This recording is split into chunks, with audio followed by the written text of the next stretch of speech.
Research and development tax credits. In this video, I want to talk about research and development tax credits, both because there's quite a lot of myths out there and I want to see if we can shatter some of those myths, but also because they are a great way of saving tax money and getting money back from the government. So this video is firstly about looking at the myths, looking at the mechanics of how R&D tax claims work, what you can claim for, and also how much the benefit is. So those are the things that I want to cover.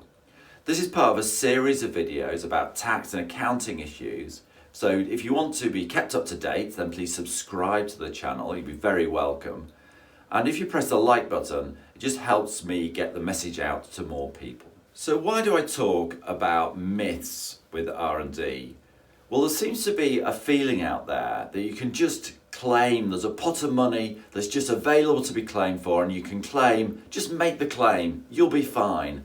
And this, to my mind, is a myth because it's just not true. The revenue will and does check these things. But I think these myths have come about partly because I think 4 or 5 years ago, the revenue weren't actually checking very much, and I've sort of got evidence to show that they weren't checking very much back in the day, but that has changed and they are checking stuff in more detail now, so beware.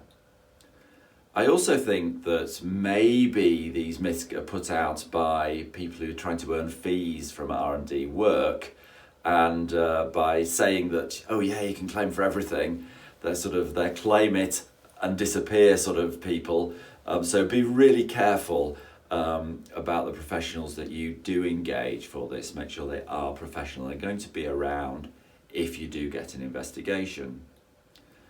And I also wonder if one of the reasons that people are a bit gung-ho is that maybe they themselves have put in aggressive claims and they have actually received the money. And maybe that's okay now, but we'll see. Maybe they'll be lucky and HMRC won't investigate them, but maybe the investigation will just come in the future. I think when you're thinking about HMRC investigations, you've got to remember the slow speed, because it's very different to the normal sort of cut and thrust of commercial arrangements that we have. So when you do your tax returns, it's like year 1, you just have your trading year. The end of year 2, you do your tax return and you'll have paid your tax. Year 3, you can actually change your tax return in year 3. So it's only in year 4 and year 5 that the revenue will investigate. So it's an awful long time from when you actually did the original work. So there's a couple of things on that. Firstly, you've got to be really careful to keep your paperwork, because it's really easy to change computer system over a 4-year, 5-year period, and therefore so the data to be lost. So make sure you do be careful about keeping your paperwork. But then also it's very easy to forget what you've claimed for, and if you did something rather aggressive 4 years ago, it's like, oh, it's really difficult to remember what you've done and how you justified it. And maybe the staff that did that justification have left. So with R&D tax credits, I would suggest that you're really careful who you engage with, and you make sure that you keep your paperwork. So with that said, why do people get really excited about R&D? It's because you can save a lot of money. But before we get into that, I would just like to tell you about the mechanics of it. So the way it works is you prepare 2 lots of documents. There's the number side, so mostly it'll be staff costs and maybe some subcontractor costs. There might be other costs, but very often it's mostly your staff time doing the development work. And then on the other side, we need to produce some words that support the numbers. And the words will say what the justification for what you've done, so the detail, discuss the detail of what the project was, what the risks were in the project, and what the potential benefits were. And also, it will go through your eligibility. Because this is government money, so you need to be eligible. And those two documents go with your corporation tax return, and through the mechanics of your corporation tax return, reduce your tax bills or make you eligible for payments from the government. So what sort of projects? Now, normally for small businesses, it's research and development, but I don't know any, for small business, I don't know any business that really does true research or lab coat research business. I think it's much more the practical development of ideas that small businesses get involved with. So I'm going to read some of the sort of projects that might be applicable. So what the textbooks say is for banking, development of an internal usage software system designed to manage client funds. For manufacturing, improvement of a manufacturing process in terms of speeding the process times or reducing wastage. In terms of architecture, creation of appreciably improved designs for eco-homes. Construction, development of new and improved construction materials or methods. Software development, creation of new version of software product. Restaurants, development of improved cooking processes. Food manufacture, this is horrible, I'm sorry, development of appreciably improved systems for adding water to meat products, really?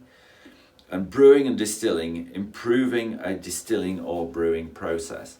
So you can see from that they are fairly broad, but you have to do something where you are, taking knowledge forward. It can't be just doing the day-to-day and relabeling it.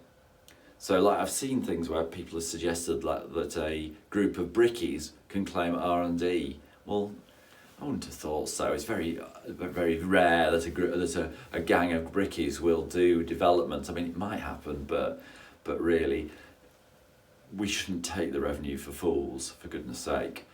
So that they do have to be proper projects to improve your knowledge.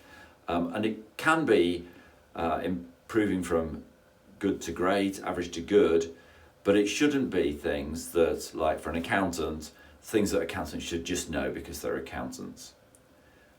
So the next question is, why are people getting excited about it? People get excited about it because I have clients who are former tax payers, they no longer pay corporation tax, or people who receive money from the government, which becomes a complete lifesaver for a business in its early stages. And why is this? Because, so if you are a taxpayer, if you pay corporation tax, the rules are different to if you've got losses and you don't pay corporation tax. If you're somewhere in between, the R&D turns you from one into the other. There are special rules, which I won't go through in this video because they're a little bit complicated to explain. So if you're not paying corporation tax because you've got losses, in effect what you can do is get about a third of the R&D back from the government. So if you spend £100,000 on research and development, you can get £33,000 back from the government. Hooray. So that's if you're loss making. If you're profit making, what happens is, so if as an example, you've got 100,000 of R&D and £300,000 of taxable profits before you look at R&D, what you do is you add an extra 125,000, so it's 125. You started with £100,000 of R&D, you add an additional 125,000 of cost. So your profit for chargeable to tax goes from 300,000 to 175,000, and therefore then you pay the tax as a percentage of that. So you pay much less corporation tax. And if the research and development is a very large part of your costs, then you become not a taxpayer anymore. In fact, you can even sometimes get some repayments. So that is why people get very excited about it, because the money is quite substantial, because the tax rate is 19%. So if you can reduce or eliminate 19% of your that 19%, that really makes a big difference to people. And for early stage businesses, getting a third back, as I say, can be huge. Particularly, I'm filming this in December in the middle of COVID, and funding has become much more difficult So being able to get money back from the government has been able to tide businesses over. So if you've got any questions about R&D, or if you want to know more, then please get in touch. You know where to find me. If you want to be kept up to date, then please subscribe to the channel. You'll be very welcome. And if you if you press the like button, it helps me and helps me promote the video to a larger audience. Thank you.